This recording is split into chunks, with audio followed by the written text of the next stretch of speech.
Once upon a time, in the ancient land of Greece, there lived a hero named Arion.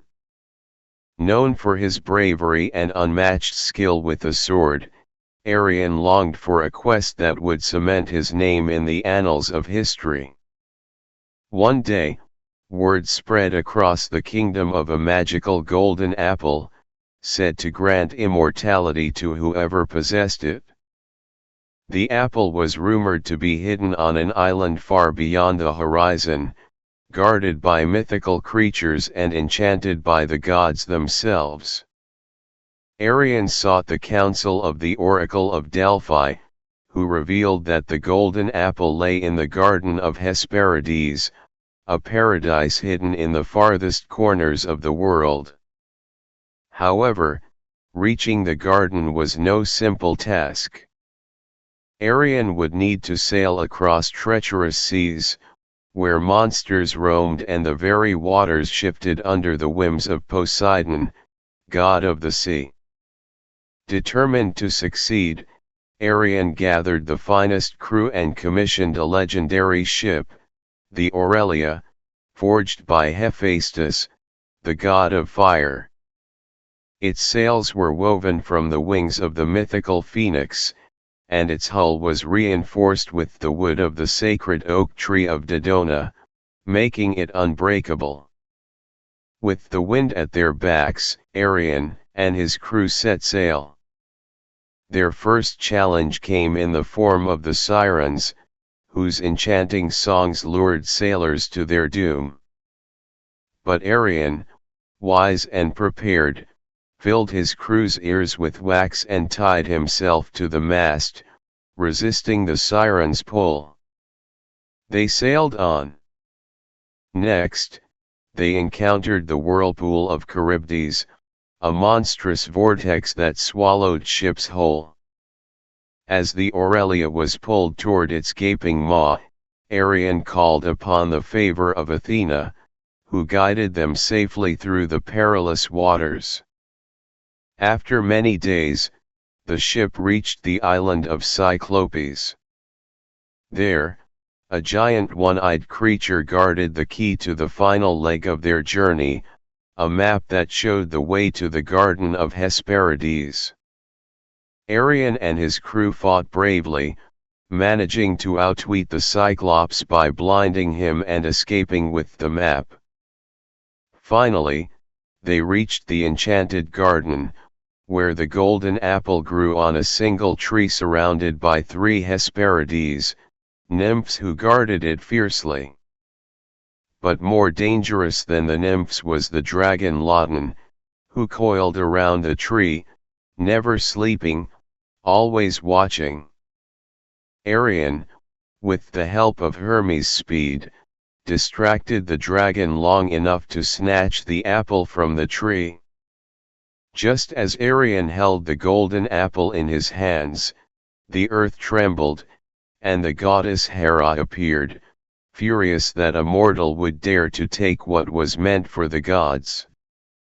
She challenged Arion to a final test, prove his worthiness by resisting the temptation of immortality and instead return the apple to her. Though Arion longed for the power of the golden apple, he was a hero of honor.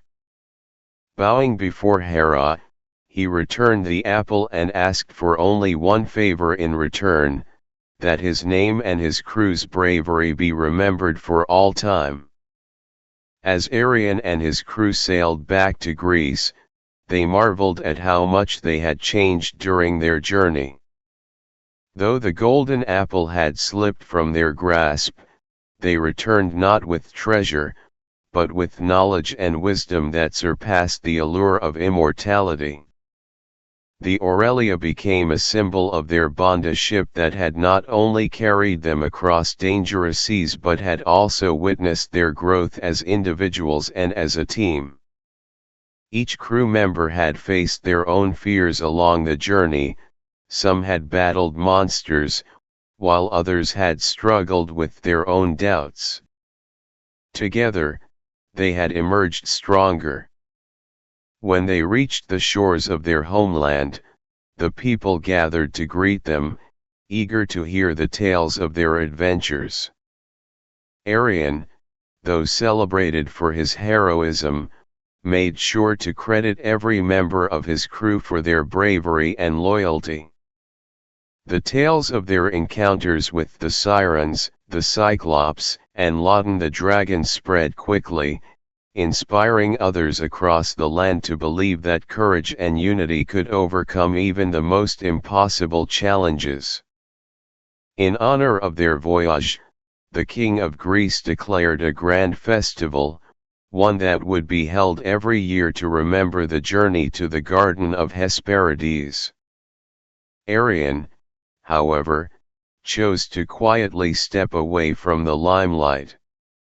While the people celebrated, he withdrew to the temple of Athena to offer his thanks to the goddess who had guided him through his trials. One evening, while standing on the cliffs overlooking the sea, Arion noticed a brilliant constellation shining brightly in the night sky, the constellation of the Aurelia, the ship that had carried him through the journey of a lifetime. As he gazed at the stars, a sense of peace settled over him. He realized that he had been seeking not immortality, but a sense of purpose. And in returning the golden apple, he had found that purpose, to be a leader, to be remembered for his virtues rather than his desires. In time, Arion's story became more than just a legend. It became a lesson for future generations, a reminder that true greatness comes not from what we achieve for ourselves, but from what we give to others. His name, like his ship, was immortalized not in gold, but in the hearts of those who sought to live with honor, courage, and wisdom. And so, Arion's legacy lived on, not just in the heavens, but in the spirit of all who dared to embark on their own journeys, knowing that the real treasure lies in the choices we make along the way.